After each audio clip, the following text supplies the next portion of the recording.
Foil. The foil is the lightest of the three Olympic fencing weapons, weighing just under 500 grams. It has a rectangular blade about 90 centimeters long that's flexible and relatively blunt at the tip.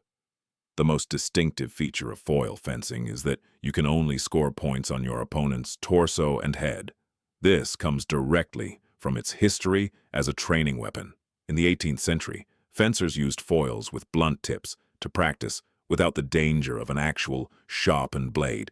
The restriction on target area evolved from this safer approach to training. Because of this, foil fencing emphasizes footwork, precision, and timing. You have to establish proper distance and technique before attacking, which is why it's often considered the most technical of the three weapons. Epee. The epee is heavier than the foil, weighing up to 775 grams, and features a stiffer, triangular blade. The name comes from the French word for sword, and historically it evolved from the swords used in formal dueling. Unlike foil, you can score with an epee anywhere on your opponent's body, including the arms, legs, back, and even the feet. This dramatically changes how the sport is played. There's no right-of-way rule in epee, which means both fencers can score simultaneously on the same action. If you both touch at nearly the same moment, you both get a point. The weapon's rigidity and weight make it feel more like an actual sword than a foil does. The tactical approach in epee is heavily focused on distance management and patience, since you're constantly measuring how far you need to be from your opponent to score safely. Sabre. The sabre is the only weapon where you score, with both the cutting edge and the sharp tip of the blade. This makes it the most aggressive and fastest of the three Olympic weapons. The blade is curved and lighter than an epee, but slightly heavier than a foil. Historically, sabers come from cavalry swords used in military combat, which explains why cutting actions are allowed. You can score on your opponent's entire body, except below the waist. The footwork and distance in sabre is extremely dynamic, because attacks can come from multiple angles and directions. Matches tend to be faster and more explosive than foil or epee, because the rules allow for quick, sweeping movements. The sport demands quick reflexes and aggressive positioning. Rapier. The historical rapier isn't used in modern Olympic fencing, but it shaped everything that came after it. Rapiers were long, thin swords with elaborate hilts used during the Renaissance and early modern periods, primarily for dueling rather than battlefield combat. They were designed specifically for precision thrusting, and their development directly led to the foil as we know it today.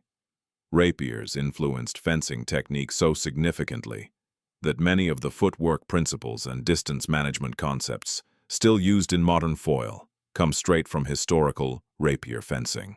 Today, people who study historical European martial arts still practice with reconstructed rapiers to preserve these traditional techniques and understand how fencing evolved into a refined sport. Small sword. The small sword emerged in Europe during the 17th and 18th centuries as a lighter, more practical evolution of the rapier. It's shorter and narrower than a rapier with a much simpler hilt design. The small sword was primarily a civilian weapon used for self-defense and dueling in daily life, rather than in military settings. It focuses almost entirely on thrusting techniques, and the footwork associated with small sword fencing is very similar to what you see in modern foil. In fact, foil developed partly from small sword tradition. People interested in historical fencing still study small sword, because it shows the direct link between historical combat swords and the sport we know today. Practice foil. The practice foil is a training version of the standard foil, designed to be more durable for repeated use. It has a thicker, less flexible blade and a blunter tip compared to competition foils. Many beginners start with practice foils because they're less expensive and can handle the wear and tear of learning. The blade is usually made of steel or sometimes aluminum, and the construction is simpler than a weapon intended for actual competition.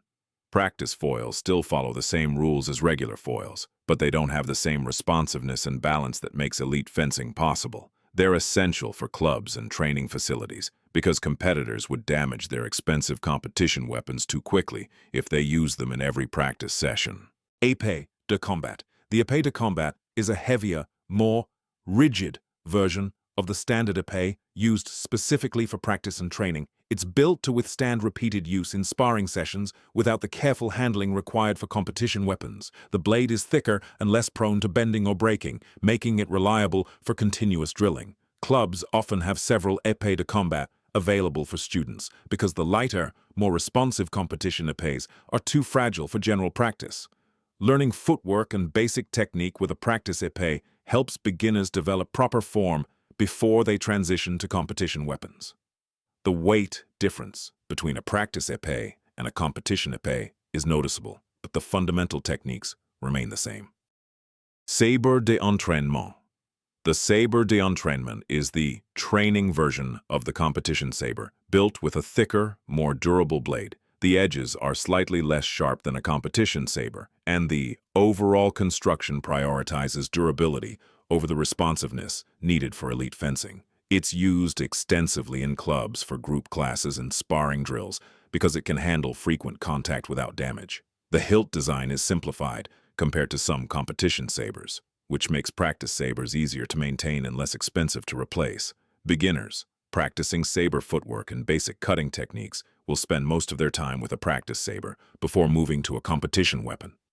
The heavier weight also helps beginners develop the strength and muscle memory needed for saber fencing. Historical longsword. The historical longsword was a weapon used during the medieval and Renaissance periods, designed to be wielded with both hands. Unlike rapiers and small swords, which emphasize precision and finesse, longswords were practical weapons, built for cutting and thrusting with considerable power. Longsword fencing emphasizes footwork and distance management in ways similar to modern foil, but the mechanics are quite different because the weapon is longer and requires both hands.